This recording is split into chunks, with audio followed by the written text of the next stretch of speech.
So currently we have a multidisciplinary adrenal clinic, and I would say an adrenal center here at the institution. It's a multidisciplinary group because it involves clinicians and researchers. The clinicians include surgeons and endocrinologists, and there are several basic scientists that are also involved with the program. We essentially provide care to any patient with an adrenal disorder.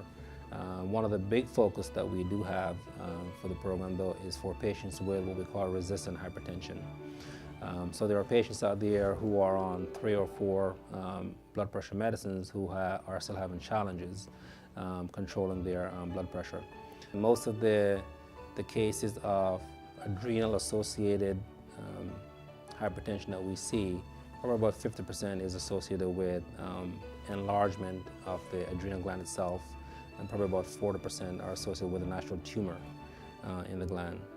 If you have a tumor in the gland, that is potentially a surgically treated and curable disease. If you have overgrowth of just one gland, that can also be a potential surgically curable disease. If you have hyperplasia or overgrowth in both glands, the recommendation is that those patients should be treated with medicines instead of surgery.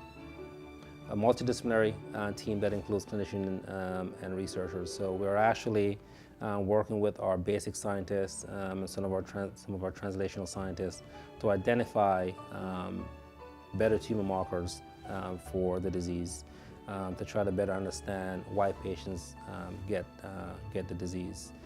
So there's a lot of ongoing research surrounding adrenal, what we call adrenal hypertension, or endocrine hypertension. We're also working with our collaborators to try to see if we can actually find better markers to screen for the disease.